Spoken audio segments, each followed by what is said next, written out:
Welcome to Crown TV. Immerse yourself with a captivating audio from our stories. We provide an alternative way to read books in audio. We upload many audiobooks as possible, from bestsellers to timeless classic. Subscribe and stay tuned for new upload. Episode 301, Who Will Invest? Looking at his son, other family members, and his son's friends who were there to support him, Reginald felt very grateful. They were much more loyal than many of his old friends. "Thank you, everyone, for being here," he said. David went to the front of the crowd and said, "Today, I'm asking you to support our family. The Fidelity Group needs at least $2 billion to get us safely through this crisis.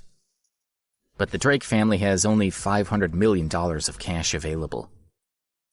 He continued, "I'm asking for a further $1.5 billion worth of investment, but as yet I've had no offers.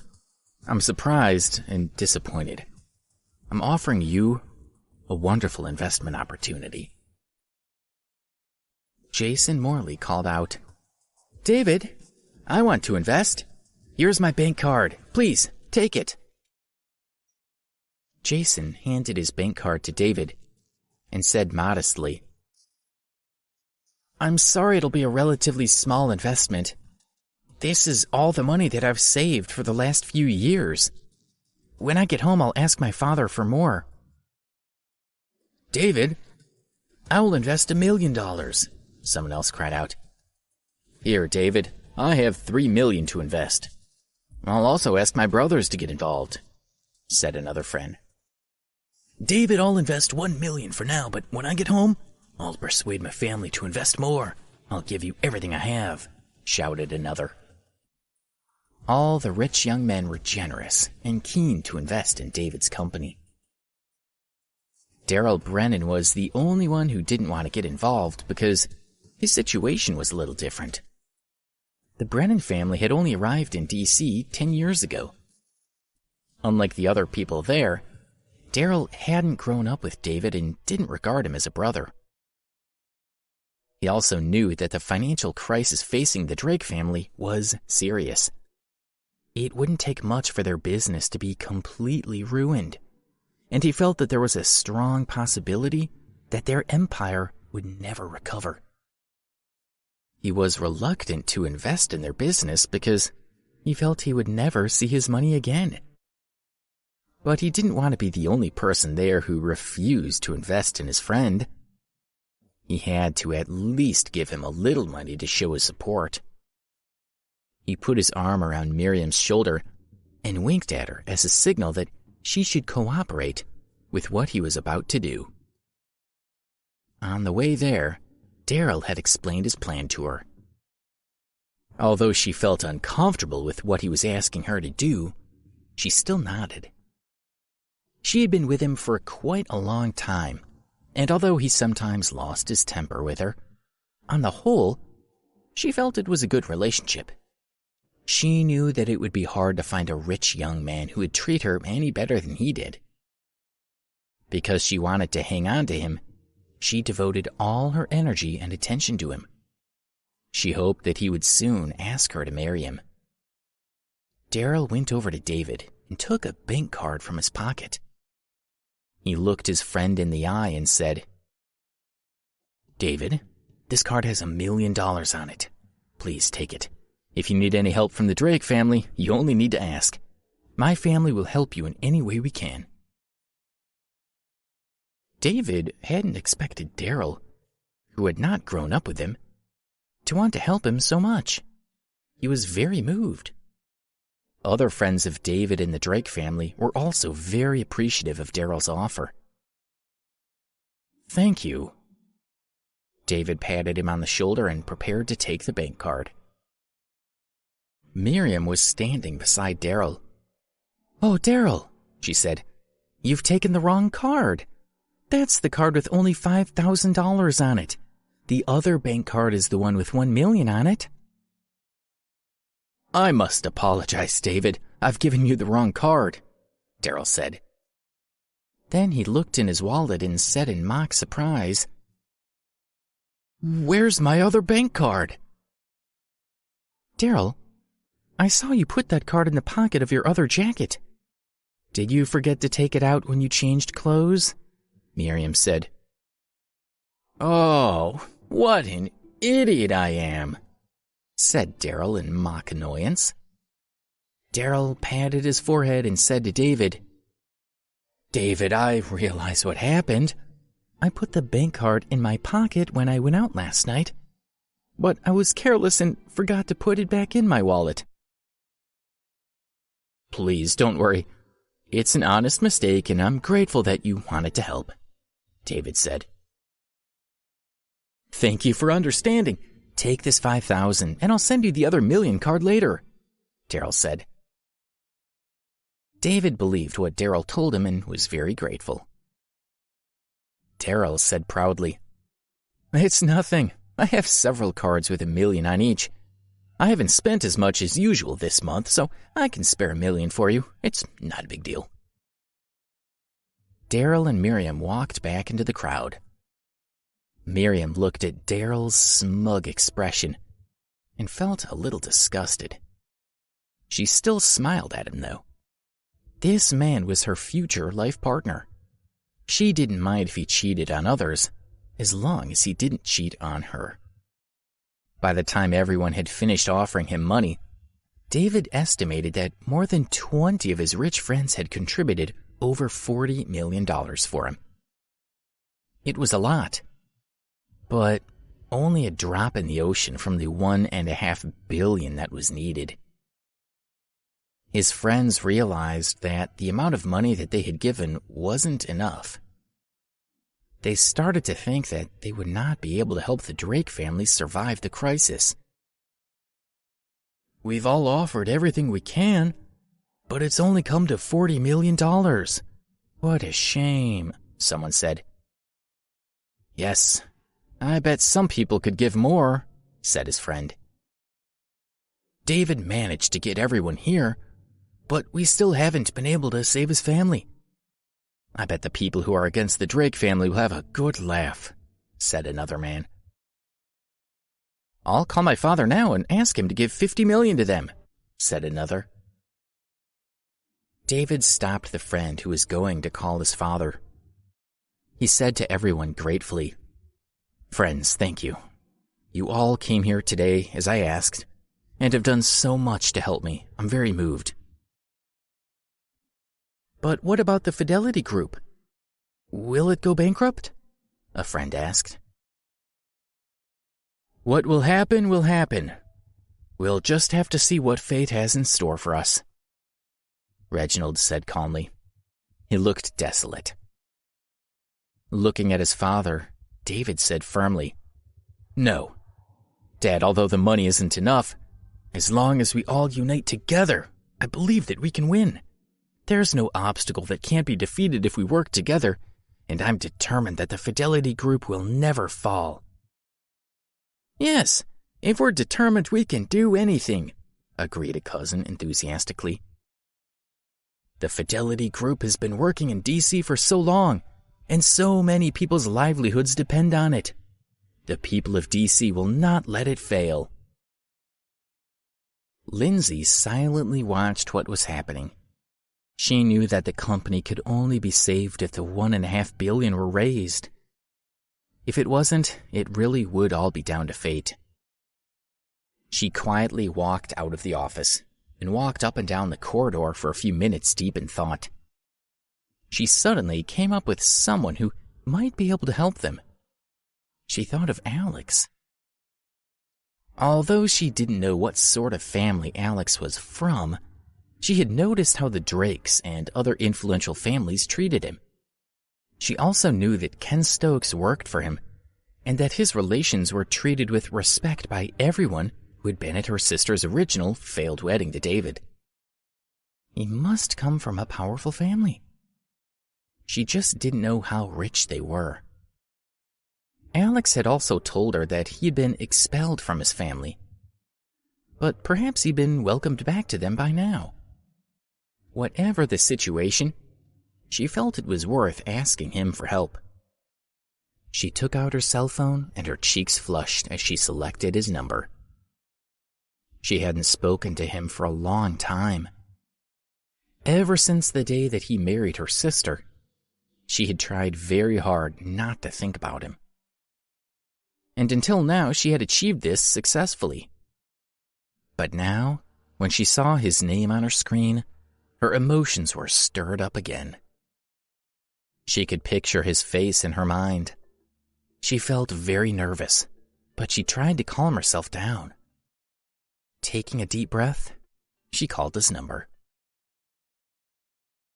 At that moment, Alex was carrying a fruit basket into the hospital, headed toward Don's ward. In the ward, Daisy had just served her brother his dinner and was now washing the dishes. When they saw Alex arriving, she and Don were both very happy. "Alex, why are you here?" Don asked as he tried to get out of the hospital bed. "Slow down, buddy. I'm a friend. There's no need to be so polite to me." Alex quickly went over and helped Don to lie back down in bed. He knew all about Don's injuries. "Don, I've come to see you because I've got some good news for you," he said, smiling at Don. "The university has accepted full responsibility for your injury, and their insurance will be covering your hospital fees. You don't have to worry about paying me back my money." Alex took out his cell phone and showed Don a copy of a work-related injury document to confirm what he had said. Daisy also looked at it and said excitedly, "That's wonderful, Don. And now you don't have to worry about getting out of the hospital as soon as possible to earn the money to pay Alex back." "Daisy, hush. I never said I was in a hurry to pay Alex back. I was never worried about it. He knew I would pay him back eventually." Don joked about paying Alex back now he had seen the compensation he would receive. But in reality, he had been very anxious about getting back to work to earn the money. Finally, he could relax. Looking at Alex, Don felt even more admiration and gratitude toward him. He said, "Alex, I know it was you that sorted this out for me. Thank you. When I get well, I'll invite you to dinner. I'll cook you my favorite dish." "Well, buddy, I'll take you up on that promise. I can't wait," Alex said with a smile. As they continued to chat happily, Alex's cell phone rang. He was surprised when he saw it was Lindsay calling. He was apprehensive about answering her call. After a pause, he answered the phone. "Hello, Lindsay. It's a nice surprise to hear from you. How can I help you?" When she heard Alex's voice, Lindsay became emotional again. However, she quickly calmed herself and said, "Alex, I'm calling to ask you if you'd be willing to help the Drake family in D.C. They're in a crisis situation and need to raise $2 billion as soon as possible, or they risk bankruptcy. They've only managed to raise $540 million, and they've run out of options. Do you have any way to help them raise the rest?" Episode 302, Rats Deserting the Sinking Ship. Alex was shocked as he thought, they need over $1 billion. What's going on? What's happened in D.C.?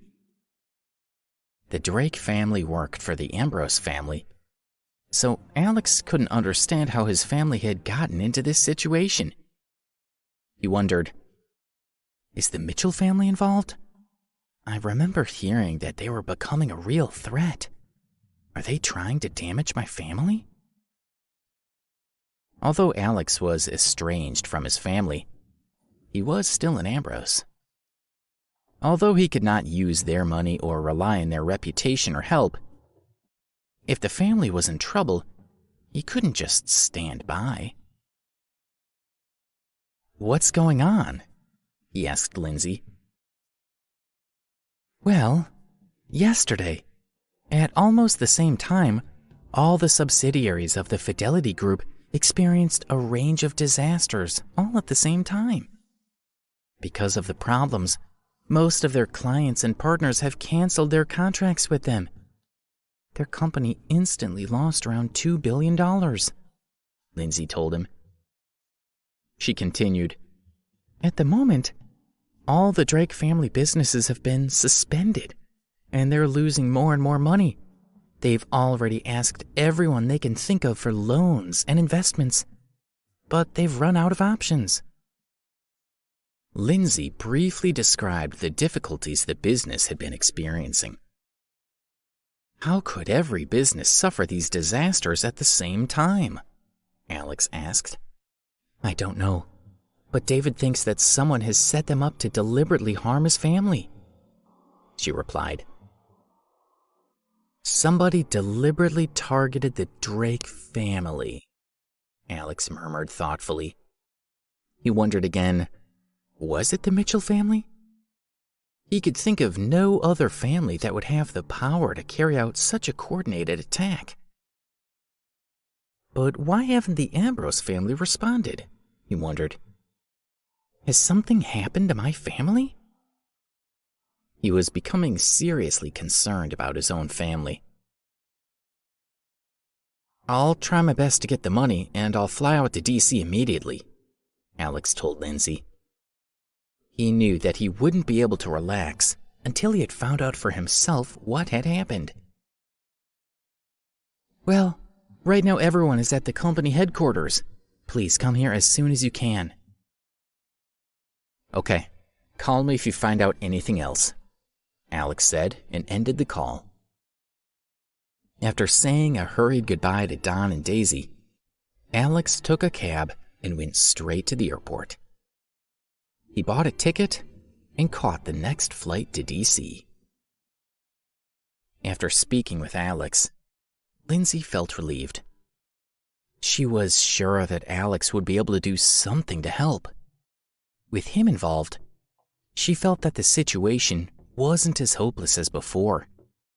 She thought, the flight from Baltimore to D.C. is just over half an hour, so Alex will be here soon. The thought of seeing Alex again made her happy. Back in the office, Lindsay told her father the news. They still didn't know whether Alex would be able to solve the Drake family's problems, so they decided not to tell Reginald yet. Reginald walked over to them and said politely, "Please, wait for me here. I'll ask my PA to bring you some drinks. Now I have to attend a meeting with the shareholders and senior executives. Please forgive me, I'll be back later." Reginald had already invited the shareholders and senior executives to attend the meeting at headquarters.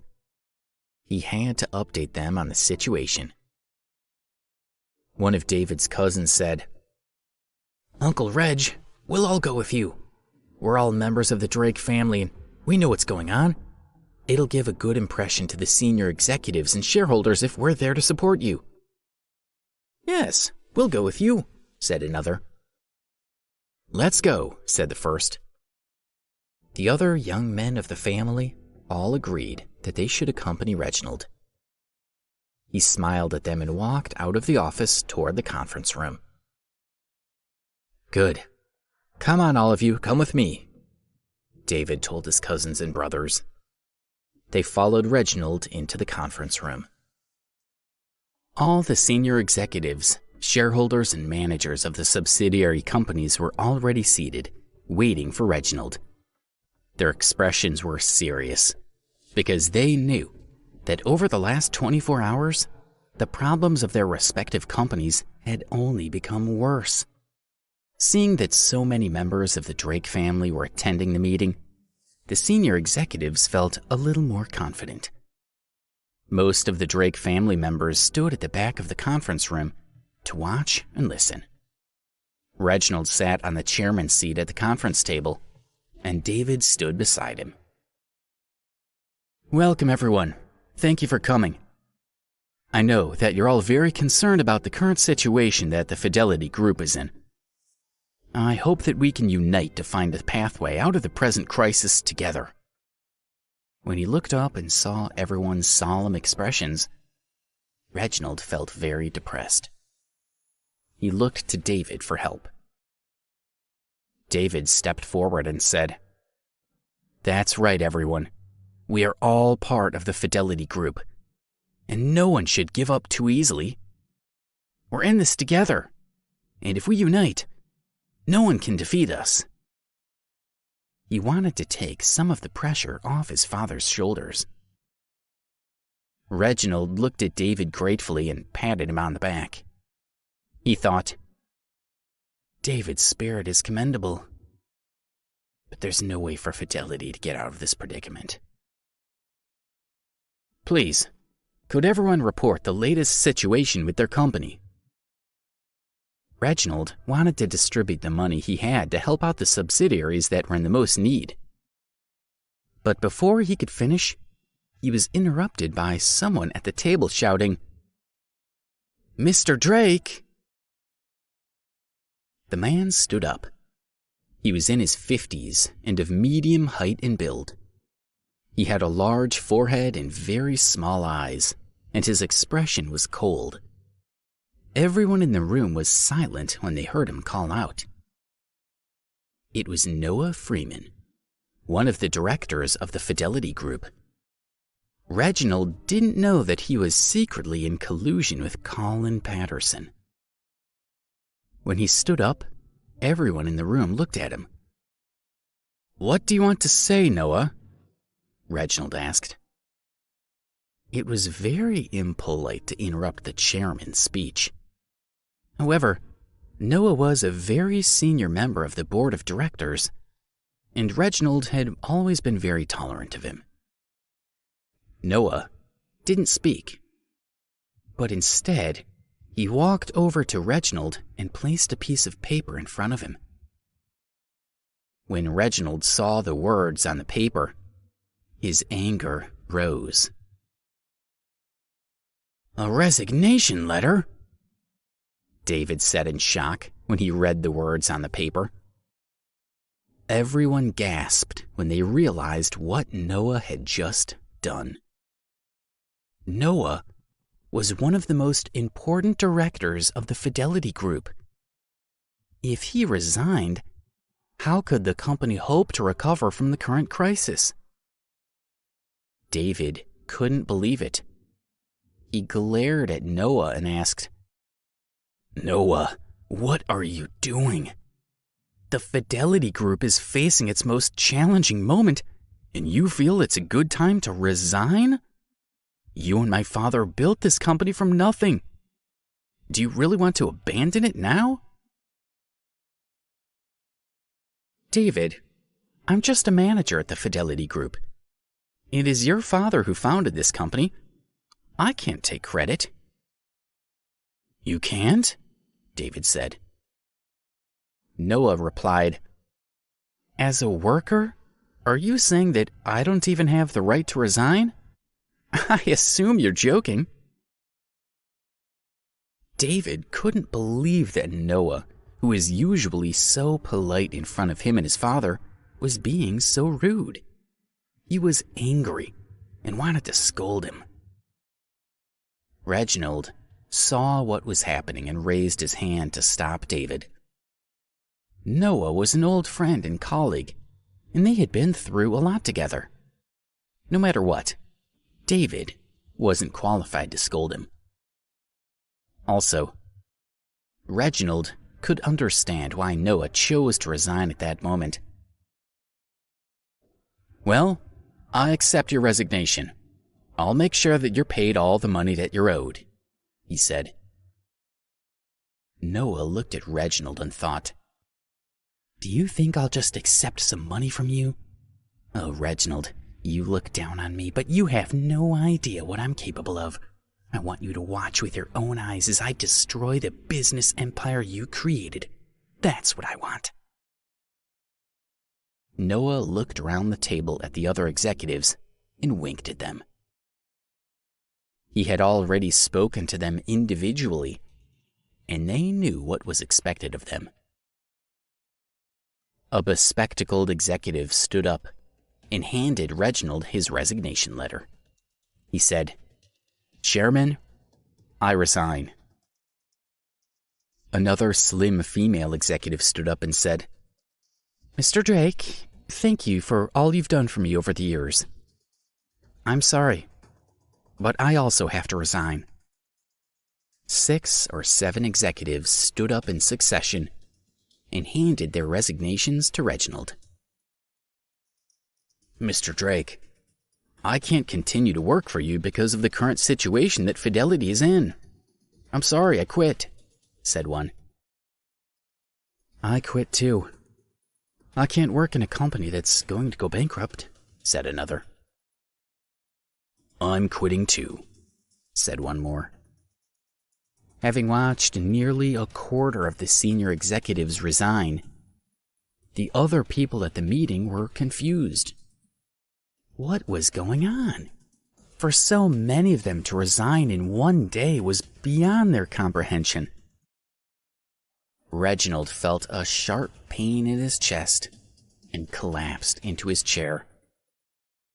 He had devoted his whole life to building this company and had spent many hours training his executives to achieve everything they had. Now he felt betrayed. David tried to help his father. "Dad, are you okay? Take some deep breaths. Exhale, inhale, exhale, inhale."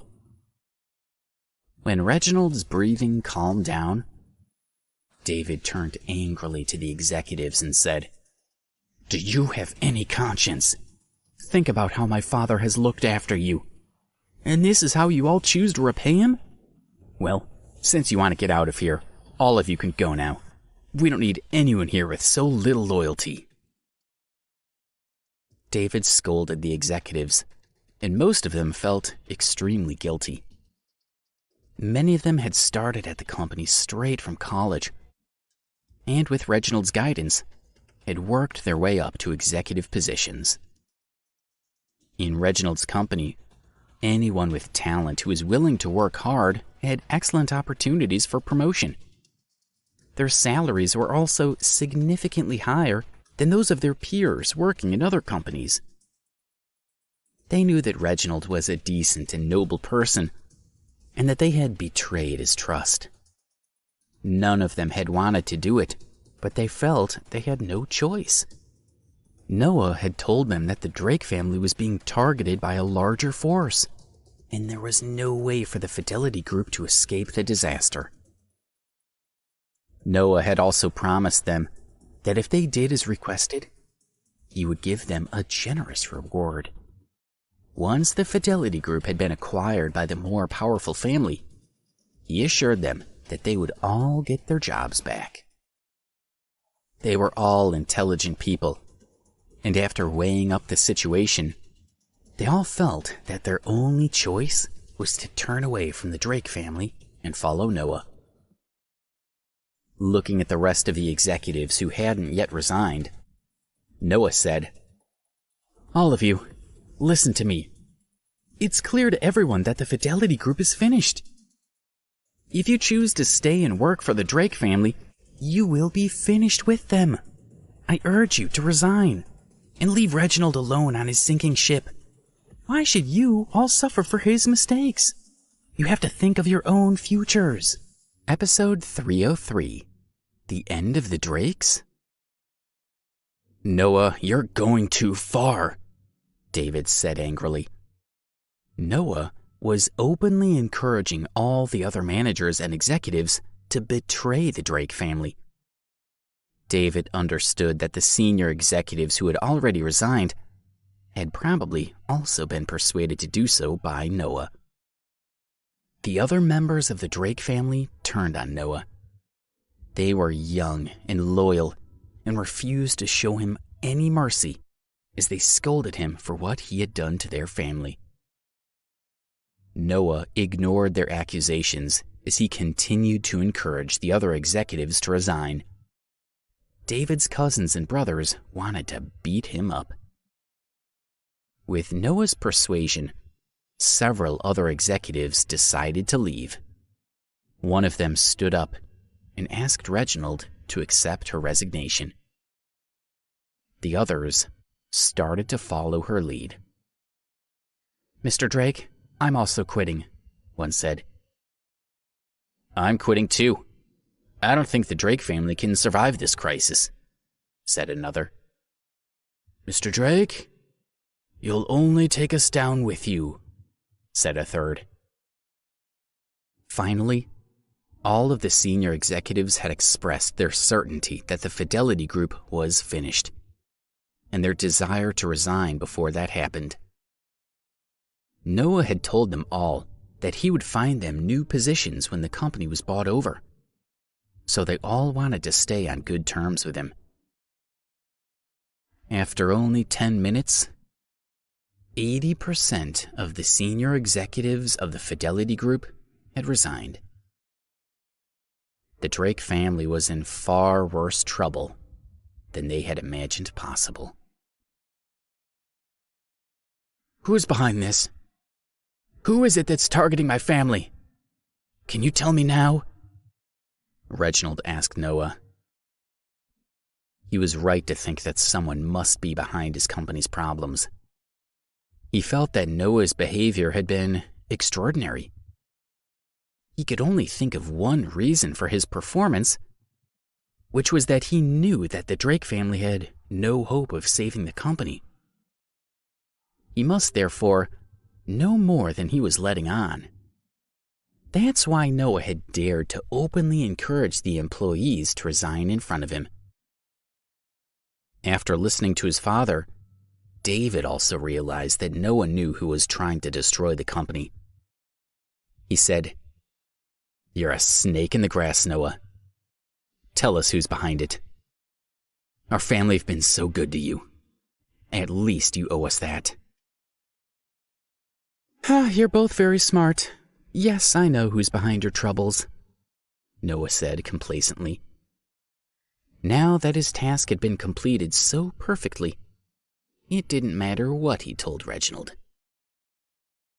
As soon as he admitted that he was involved, the other members of the Drake family started cursing him and calling him the most insulting names they could think of. "You are not qualified to scold me. I'm still your superior." Noah denounced the young people and said, "Don't you want to know who's targeting the Drake family? As a matter of fact, you all know him already. Like all of you, he's an ambitious young man living in D.C. The family members looked at each other. All were thinking, how's that possible? No one in D.C. is on the same level as the Drake family. Jason, a close friend of David and head of one of the subsidiary companies, looked at Noah and said, "Nonsense. All the young DC entrepreneurs are standing here, and we all support David." "Wait a minute. Why isn't Colin Patterson here?" "What about Colin?" someone said. They all looked around the room and realized that Colin Patterson wasn't there. David and Reginald were equally astounded. It must be the Patterson family who was responsible. At that moment, the door of the meeting room opened, and Colin and his father, Joseph Patterson, walked in. "Everyone's already here. I'm so sorry that we're late." Oddly, Colin was wearing a pair of round glasses, and there was a group of reporters behind them. When they saw the reporters following the Pattersons into the room, the young men immediately approached them and started to drive them out, yelling at them. "Who let you reporters in? Get out of here now!" The Drake family was now in a very difficult position. So many people wanted to resign, and now there were reporters present. Once this had been featured in the media, the family would lose all the confidence and respect of their clients, partners, and investors. Their current situation would become even direr.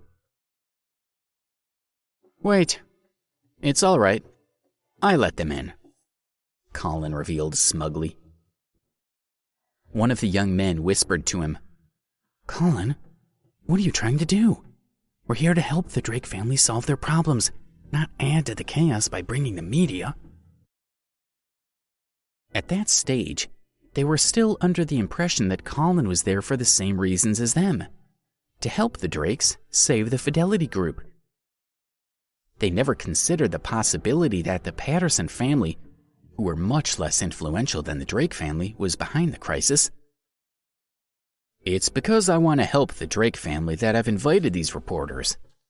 What's about to happen will be an important event in the history of our city, and they're here to cover it," Colin said, pushing aside a few of the young men who had approached the reporters. They all wondered what was about to happen. The other young people were surprised to see Colin's performance. He seemed unusually strong and confident. No one had seen him for a while, and he seemed completely different from the polite college student they had remembered. "Hello, David, Mr. Drake," Colin greeted the Drake family. Standing beside him, Joseph looked at Reginald and Colin. He was very worried. Could his son succeed in buying the Fidelity Group? He thought, "If we mess this up, we'll offend so many important families in D.C. We'll never be able to show our faces again." "Today, I'm here for only one thing. I intend to buy all the assets of the Drake family." Colin directly expressed his intentions. When David heard what he said, he became furious. He pointed at him and said, "Colin, it really is you who colluded with Noah to steal my family's assets. You were behind everything that went wrong with our businesses." He understood now that all the disasters that had occurred with the subsidiary companies over the last few days were related to Colin. However, he also knew that the Patterson family did not have the power to cause the crisis alone. Someone else must be behind it. The other Drake family members were furious with Colin and started berating and threatening him. But Colin looked at them and smiled. He had been expecting that reaction from them. He thought, "You're all so proud now, but soon you'll be on your knees begging to me." He said, "Mr. Drake, I think you know as well as I do how bad the situation now is for the Fidelity Group. It's still deteriorating. The loss will be in the billions, perhaps tens of billions. Your only option is to apply to the government for bankruptcy, and your family assets will be greatly reduced. Don't tell me that you still think the Fidelity Group can be saved. Your executives have all resigned. Nothing can save you now." Colin sounded supremely confident, as if everything was under his control. He continued, "I'm willing to pay $30 billion to buy the Fidelity Group and all your assets in D.C. I advise you to consider my offer very carefully." Nathan had given Colin a total of $35 billion, but he expected them to negotiate. He left himself $5 billion to increase his offer if needed. Hearing the figure of $30 billion, the reporters were surprised. If the transaction was completed, it would be the largest acquisition in D.C., and possibly the whole of the East Coast. The media would be in a frenzy. But the Drake family looked at Colin with disdain. They knew that the Patterson family couldn't afford to pay $30 billion. Joseph, standing beside Colin, was embarrassed by their reactions. As the head of the Patterson family, he knew what they were thinking about his family. At most, he had $500 million in property and less than $10 million in available cash. When Colin offered the $30 billion, everyone looked at Joseph with scorn. He felt like he was being mocked by the most important people in D.C. Through his mini Bluetooth headset, Colin heard Nathan saying, "It seems they don't believe that you have $30 billion to spend. You have to prove it to them." Colin's glasses were also equipped with a micro camera, so Nathan could see everything that was happening in the conference room. He would command Colin through the Bluetooth headset and control everything. He said, "Now, call the headquarters of Metro Skybank and ask for the balance of the account number 245-654-84258. That'll prove to them that there are more than $35 billion available."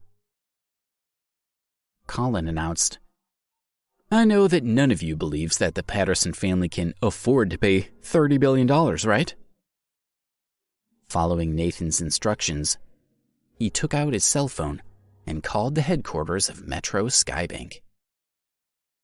"Hello, this is the Metro Skybank headquarters," someone replied. Colin turned on the speaker on his cell phone so that everyone could hear his conversation. He said to them, "So that you believe me, I'm calling the Metro Skybank's headquarters." Joseph and the rest of his family listened nervously. They believed that he was calling the Metro Skybank's headquarters. Could the Patterson family afford to pay $30 billion? "Please tell me how much money's in my account." "The account number is 245-654-84258. Colin said to the person on the other end of the phone. He raised his cell phone slightly so that everyone could hear the answer. The reply came after only a few seconds. "Thank you for waiting. The current balance on this account is just over $35 billion. Everyone was shocked and wondered how Colin had suddenly become so wealthy. David shook his head and looked at Colin in disbelief. Joseph also looked stupefied and in awe of his son. He looked calm, but actually, his heart had been pounding in his chest. Colin ended the call and smiled at his father. Then he turned to Reginald and said, "Well, now do you believe that I can afford to buy the Fidelity Group? Are you willing to sell it to me? It's a good solution for you because I'm offering you a fair price. If you insist on holding on to it, it will continue to lose money, and the Drake family will lose tens of billions. I believe that with your years of business experience, you'll make the right choice." David cursed at him. "Colin, get out of here right now. I can give you a definite reply right now. There's no way we'll ever sell the Fidelity Group to you. I know damn well that you're at least partly responsible for the crisis that our family's now in, and I promise you won't get away with it." Noah stepped forward and said, "If you say so, David. Colin's only trying to help by offering to take the Fidelity Group off your hands for a very fair price. Your problems could all be solved. But instead of being grateful, you decide to insult both myself and Colin?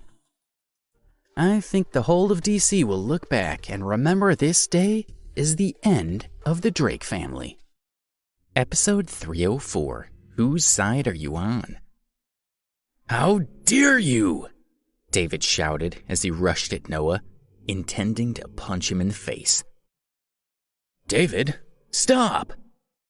Reginald stepped forward and stopped David.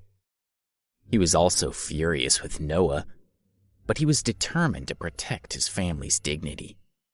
He couldn't let his son lose his temper. "Dad?"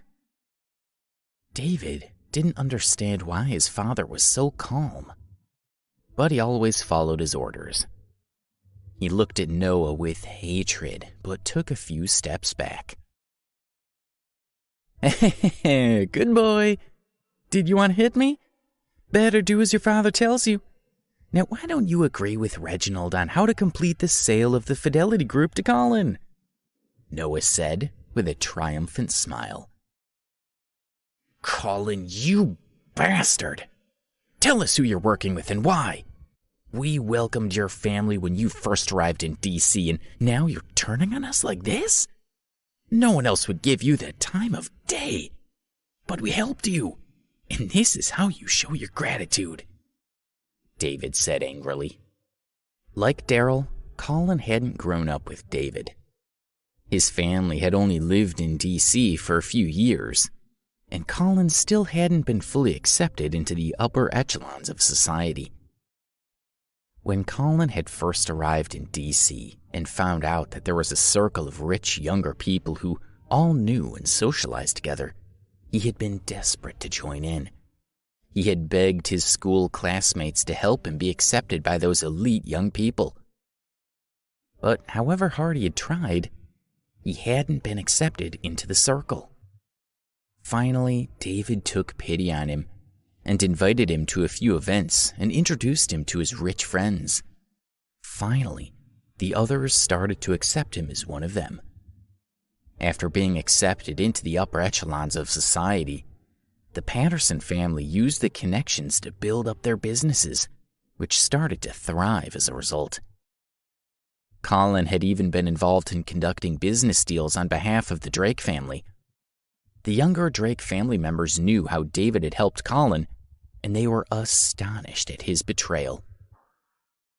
"Traitor!" one shouted at him. "If David hadn't introduced you into our circle, your family would still be struggling to make a living. You would never be where you are now. How can you be so ungrateful?" said another. "How blind I was to have trusted you and called you a friend. I can't even look at you," another told him. They were furious and continued to condemn Colin.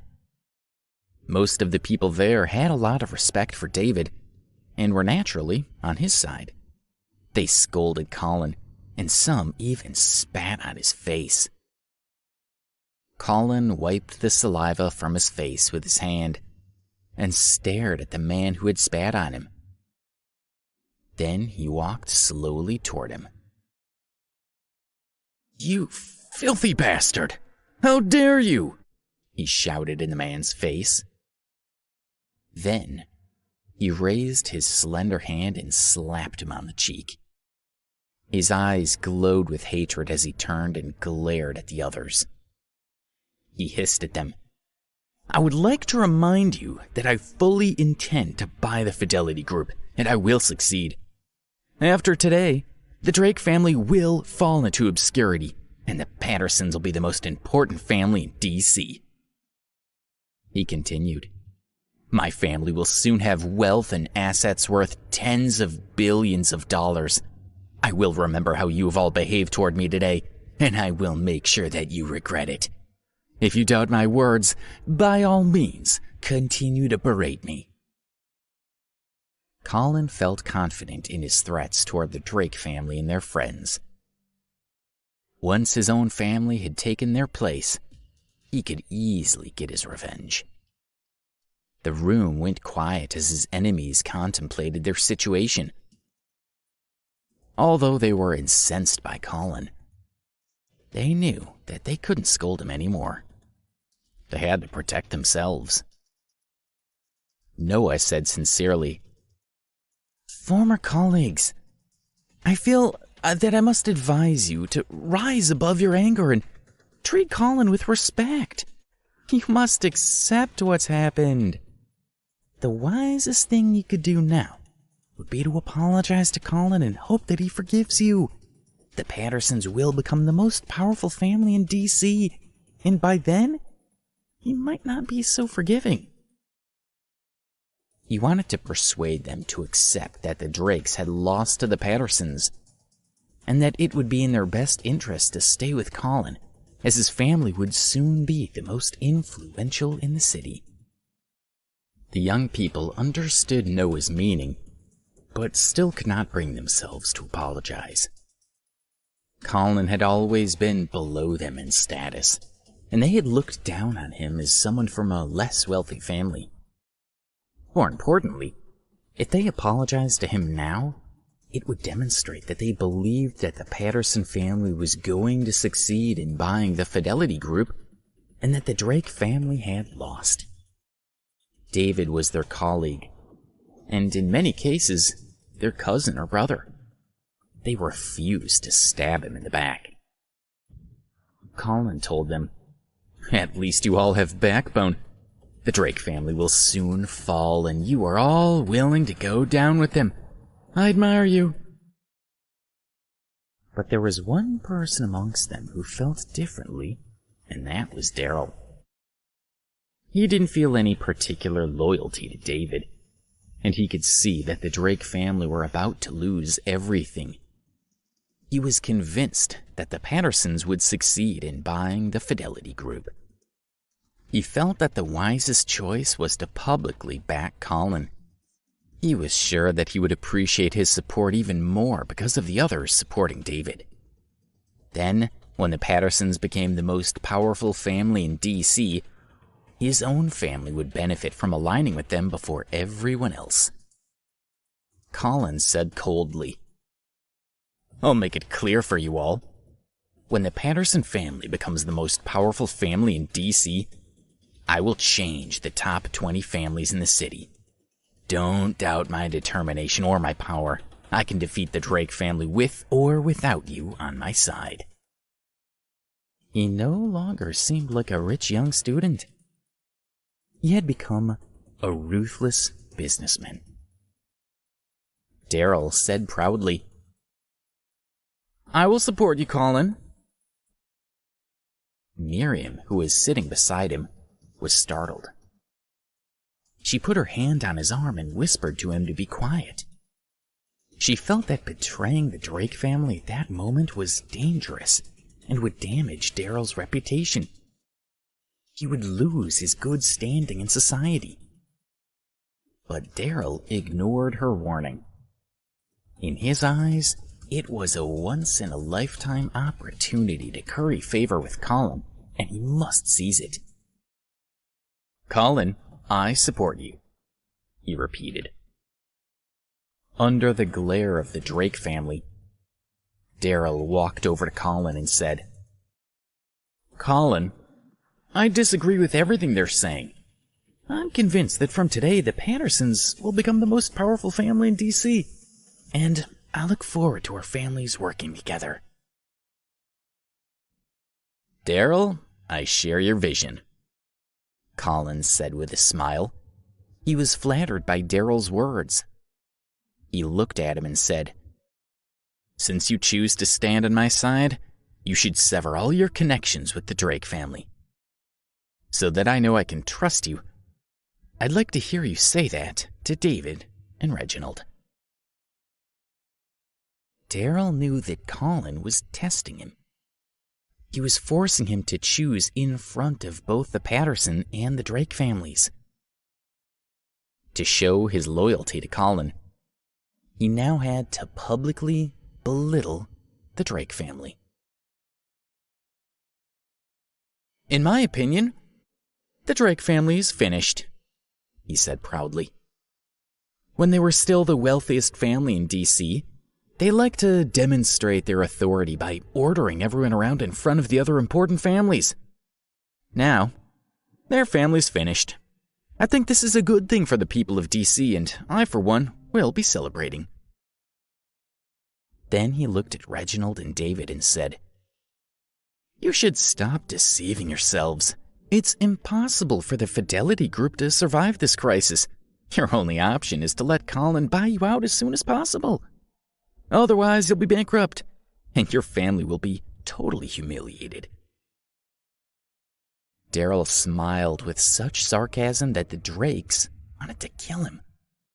He had gone too far, and the young men shouted at him angrily. "You dirty dog! How could you?" one shouted. "You're so eager to show your loyalty to your new master," said another. I'm ashamed to have ever been your friend, another said angrily. Because she was with Daryl, Miriam felt scared. She felt that she might be attacked at any moment. She also felt that Daryl had gone too far. He should have sworn his allegiance to the Patterson family in private. Now, everyone in the room hated him.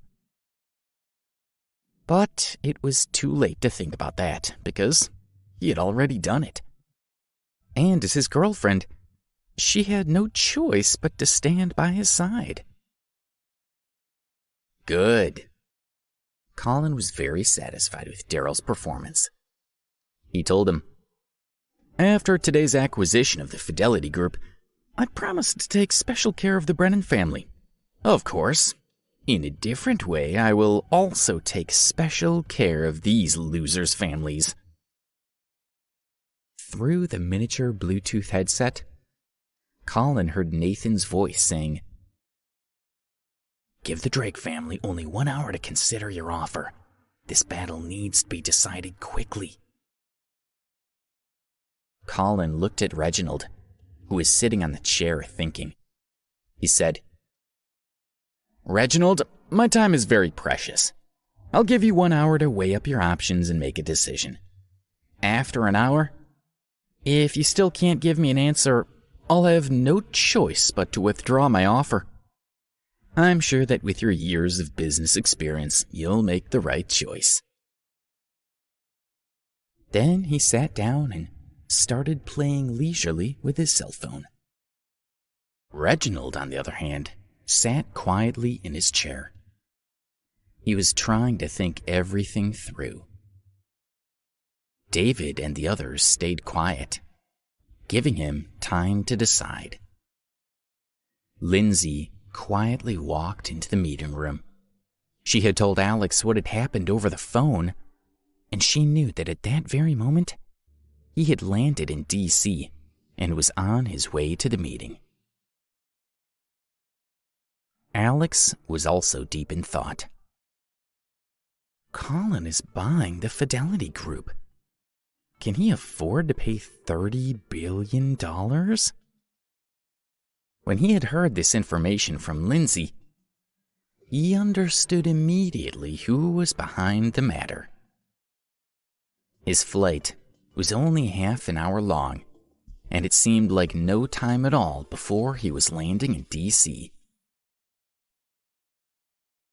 "Reginald, are you ready to give me your answer?" Colin said, as he stood up and looked at him with a patronizing smile. Nathan had just told him through the headset that he was certain that Reginald would accept his offer, so Colin was feeling very confident.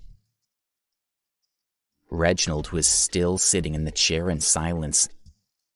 He didn't say anything, but it was clear from the devastated expression on his face that his heart was broken. When he saw that his father was struggling to speak, David made a decision. He stood up and said to Colin, "My family will not sell the Fidelity Group to you. Please leave now." "Wait," Reginald said suddenly. He slowly raised his head and looked at Colin. With great difficulty and sadness, he said, "I accept your offer." Episode 305, The Deal. Reginald had accepted. David and the rest of the senior executives who had stayed loyal were dumbfounded. Reginald had founded the Fidelity Group. How could he give it up? That was not how the Drake family worked. "Dad, what are you doing?" David asked anxiously. He couldn't understand what his father was doing. "Uncle Reg, you can't give in to the Pattersons," said one of David's cousins. "We believe that the Fidelity Group can survive this crisis," said another. "Even if the Fidelity Group is going to go bankrupt, We can't sell it to bullies like Colin and Noah, another agreed. They were all imploring Reginald to change his decision. They were all young people without much experience, but Reginald had run the business for many years. He thought more deeply about their situation and used his experience to consider more factors than the others. If he had any other choices, he would have taken them. He was willing to give up because he could see there was no other way. Reginald wanted David and the others to understand his decision. He looked at them and said earnestly, "The Fidelity Group is an important enterprise in DC. It doesn't only belong to the Drake family, but the whole of DC. Many people rely on it for their livelihoods. If the group fails or goes bankrupt, more than 9,800 workers will be affected, including their families. At least 30,000 people will suffer. The success of the Fidelity Group is inseparable from the prosperity of the people of DC. At this difficult time, we must not just consider ourselves and ignore the people of DC. Therefore, above all else, the Fidelity Group must survive. Now that the future of the group is in my hands, but I can't save it. The Patterson family has the wealth and ambition to buy it and make it prosperous again. For the sake of the people of DC, I must hand it over to them." After listening to Reginald's words, David and the others were silent. They understood what he had said. He was right, and they had nothing more to say. However, they remained very angry at the thought that the Fidelity Group would fall into the hands of the Patterson family. After listening to Reginald's sincere and humble words, the reporters on the scene were deeply moved. They judged him to be a very wise and considerate man with a lot of integrity. It made perfect sense to them that he had built up such a successful business enterprise. "Good. You've made the right decision. I really do admire you," Colin said with a smile. Taking a folder from his assistant, he handed it to Reginald and said, "I've drawn up a purchase contract in advance. Please check it. If you have no objections, sign it, and I will transfer $5 billion to your account immediately." Reginald opened the document and saw that the Fidelity Group and the rest of his assets in DC were listed inside. He laughed bitterly as he realized that the Patterson family were intent on driving the Drake family out of DC. But he had no choice. He had to sign it. He picked up a pen and went to sign his name on the document.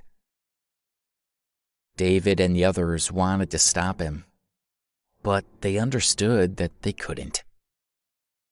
Colin and Noah and Nathan, who were watching everything through a micro camera, were all feeling satisfied. Suddenly, a voice came from the door. "Wait, please." Lindsay looked at the door of the meeting room, and her heart leapt as she saw Alex stride in. When they saw Alex, several people in the room shivered. At David and Leona's wedding, he was the one who had beaten the martial arts fighter. They also knew that Ken Stokes and the Drake family in Chicago took orders from him. He was a bit of a mystery to them, and they were a little fearful of him. None of them knew much about the Ambrose family, or that Alex had been banished from it. When Colin saw Alex walk in, he was shocked and naturally wondered what he was doing there. However, Colin had witnessed Alex's expulsion from his family, and he knew that he did not need to be afraid of him. He was just a nobody now that he didn't have the support of his family. Alex Ambrose, Reginald whispered, and suddenly he felt a glimmer of hope. Mr. Ambrose, I haven't seen you for a while. What are you doing now? Colin asked innocently.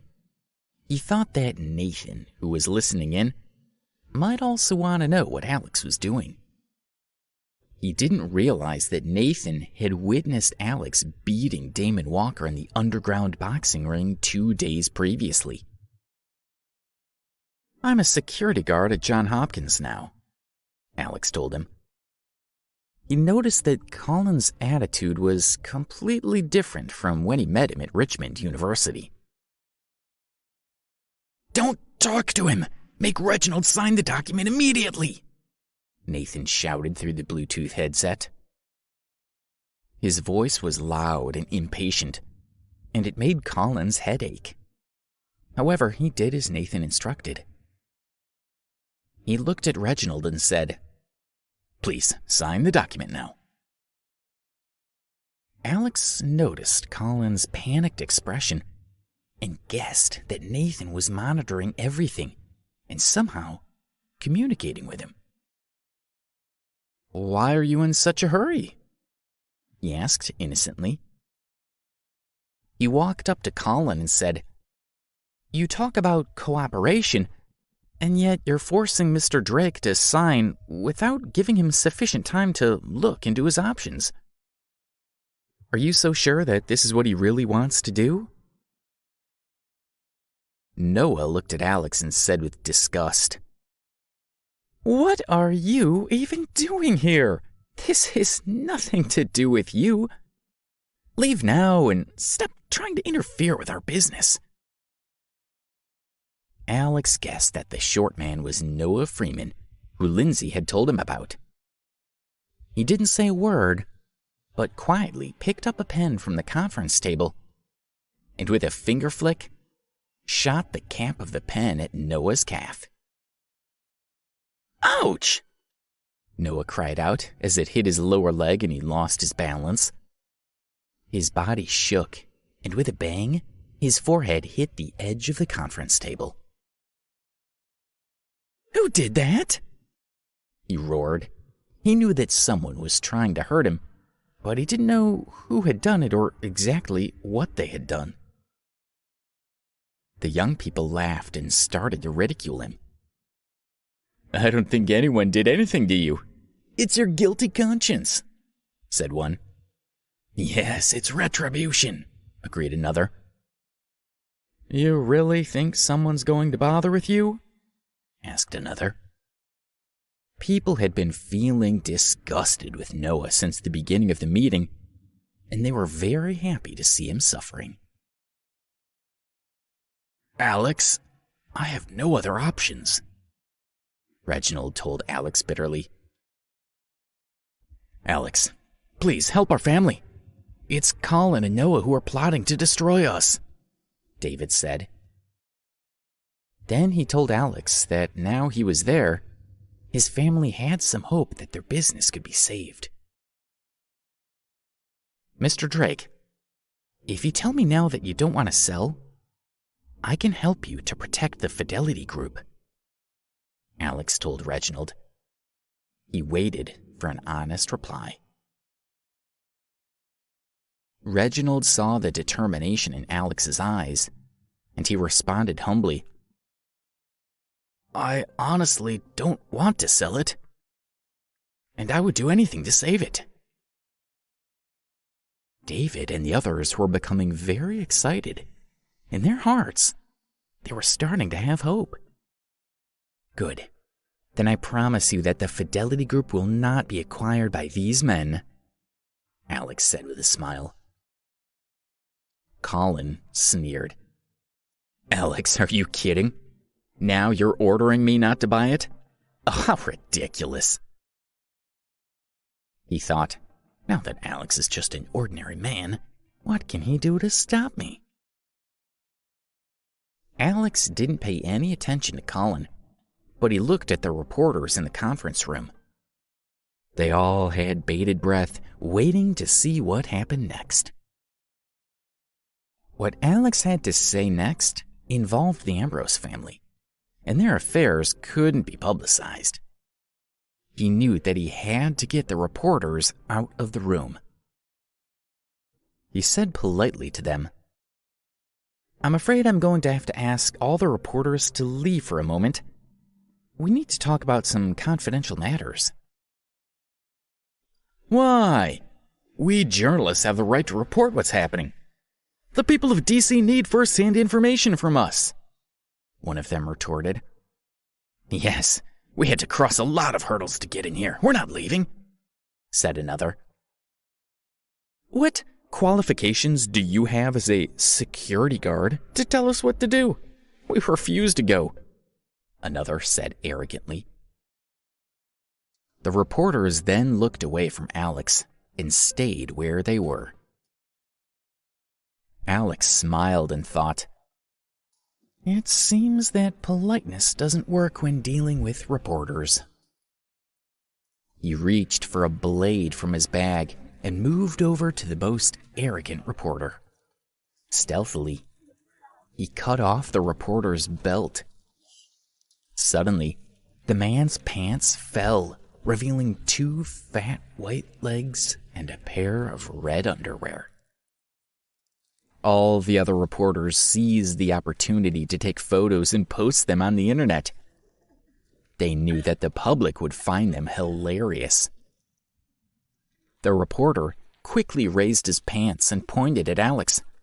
"I know you did that," he shouted.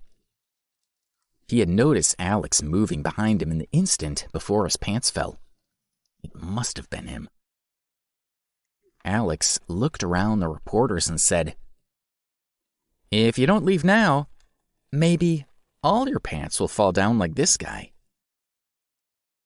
The reporters, especially some of the women, instantly stopped laughing. If something happened to them, and photos of it were posted on the internet, it would seriously damage their reputations. If the reputations of their companies were damaged as a result, they would also lose their jobs. They slowly realized that they had no choice, and a few of the older reporters took the lead and walked out of the conference room. Gradually, all the others followed them. Alex went to the door and closed it behind them. "Mr. Ambrose, what are you planning?" Colin asked impatiently. If it hadn't been for Alex's arrival, Reginald would have already signed the contract. "I know you're listening in and controlling everything that's happening here," Alex shouted at Colin. He was looking at him but seemed to be talking to someone else. The others looked at him curiously. When Nathan saw Alex on the screen, his eyes filled with hatred and his heart filled with rage. Colin smiled and said, "Did I just call you Mr. Ambrose? Sorry, I forgot your current situation. You're no longer a part of the Ambrose family, but just a security guard. With that in mind, do you still think you can stop Nathan from buying the Fidelity Group?" "How ridiculous," he continued. "The Fidelity Group makes money for the Ambrose family. I don't understand why you would want to stop this deal and damage your own family's business. Does the head of your family know what you're trying to do?" Alex smiled back and said to Nathan, "If you still want your puppet to buy the Fidelity Group, I will report what you're doing back to the owner. I hope that you have a clear understanding about the consequences of your actions." Thank you for listening to Crown TV. Please don't forget to subscribe, share and turn on the notification button.